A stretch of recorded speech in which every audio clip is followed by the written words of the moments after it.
மாண்புமிகு துணை முதல்வர் அவர்கள் தமிழ்நாட்டுடைய அரசியல் யதார்த்தத்தை பிரதிபலித்திருக்கிறார் என்பதுதான் உண்மை. தமிழ்நாட்டிலே புதிதாக பலரும் தேர்தல் அரசியல் களத்துக்கு வந்திருக்கிறார்கள், இயக்கம் கட்ட முயற்சிக்கிறார்கள், கூட்டத்தை கூட்டுகிறார்கள்.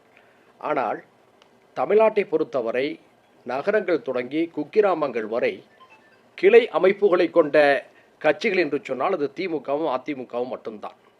தமிழ்நாட்டுடைய கடந்த 40-50 ஆண்டுகால வரலாற்றில் இந்த இரண்டு கட்சிகளுக்குத்தான் குக்கிராமங்கள் வரை கொடிக்கம்பங்கள் இருக்கிறது, கிளை அமைப்புகள் இருக்கிறது, பூத் ஏஜென்ட்களுக்கு ஆட்கள் இருக்கிறது, களத்திலே நிர்வாகம் செய்யக்கூடிய வாய்ப்புகளையும் அந்த ரெண்டு கட்சிகள் தான் பெற்றிருக்கின்றன. மற்ற கட்சிகள் எல்லாம் இந்த ரெண்டு கட்சிகளில் கூட்டணியில் இடம்பெற்றுதான் தங்களுடைய இருப்பை வெளிப்படுத்தியிருக்கின்றனர் என்பதை நாம் பார்த்து வருகின்றோம். அந்த வகையில் இப்போ விஜய் அவர்கள் களத்துக்கு வந்திருக்கிறார். அவருடைய அரசியல் நடவடிக்கைகள் ஆரவாரமாக போற்றப்படுகிறது.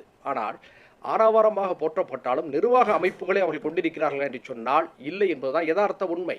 ஆனால் விஜய் அவர்கள் களத்துக்கு வர அதே நேரத்தில் அதிமுகவுடைய பொதுச் செயலாளர் இருக்கக்கூடிய திரு எடப்பாடியார் அவர்களும் களத்துக்கு வருகிறார், மக்களை சந்திக்கிறார். அவர்களுடைய களம் பலகீனமாக இருக்கிறது என்று துணை முதல்வர் சொன்னார். அது உண்மை.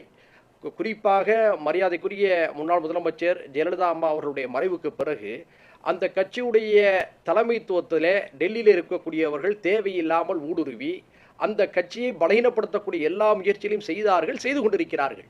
இந்த நிலையிலும் கூட அந்த அதிமுக களத்திலே உறுதியாக நின்று கொண்டிருக்கிறதை பார்க்க வேண்டும். அதிமுகவுடைய அரசியலில், அவருடைய கொள்கைகளில், அவருடைய அரசியல் அணுகுமுறைகளில் நமக்கு 100% மாற்று கருத்துகள் உண்டு. ஆனால் திமுகவை எதிர்க்கக்கூடிய களபலம் யாருக்கு இருக்கின்ற சொன்னால் அது அதிமுகவுக்கு மட்டும்தான். மற்ற கட்சிகள் 3வது இடத்துக்கு வருவதற்கு போட்டி போடலாமே தவிர அதிமுகவுடைய இடத்தை நிரப்ப முடியாது. நான் இங்கே சுட்டிக்காட்டுவது அதிமுக கூட்டணியே அல்ல. அதிமுக கூட்டணி என்று இப்போது சொன்னாலும் அதிலே இருப்பது 97 அல்லது 98% அதிமுகவுடைய வாக்கு வங்கி, அதிமுகவுடைய தொண்டர் பலம். மற்ற கட்சிகள் இணைந்திருக்கிறார்கள் தொங்கு சதையை போல என்று புரிந்து கொள்ளலாம். இந்த சூழ்நிலையில் திமுக கூட்டணியை பற்றி சிலர் விமர்சிக்கிறார்கள். நன்றாக புரிந்து கொள்ள வேண்டும். திமுகவில் இருக்கக்கூடிய அந்த கூட்டணியில் இருக்கக்கூடிய ஒவ்வொரு கட்சிகளும் ஏதாவது ஒரு கொள்கை அடிப்படையிலே தங்களுடைய அரசியலை முன்னகர்த்தி வருகிறார்கள், தத்துவ அரசியலை பேசுகிறார்கள், கோட்பாட்டு அரசியலை முடங்குகிறார்கள். அப்படி தத்துவங்களையும் கோட்பாடுகளையும் முன்னிறுத்தக்கூடிய கட்சிகள் ஒரு அணியிலே இருந்திருக்கின்ற பொழுது கருத்து மாறுபாடுகள் கொள்வது இயற்கை.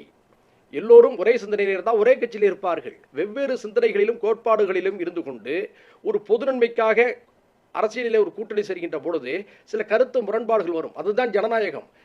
மாறாக எந்த கொள்கையும் கோட்பாடுகளும் இல்லாதவர்கள் ஒரு கூட்டணியிலே சேர்கின்ற போது பெரும்பாலும் அவர்களுக்குள்ளே விமர்சனங்கள், மோதல்கள் இருப்பதில்லை. ஏனென்று சொன்னால் அங்கே கொள்கை இருப்பதில்லை.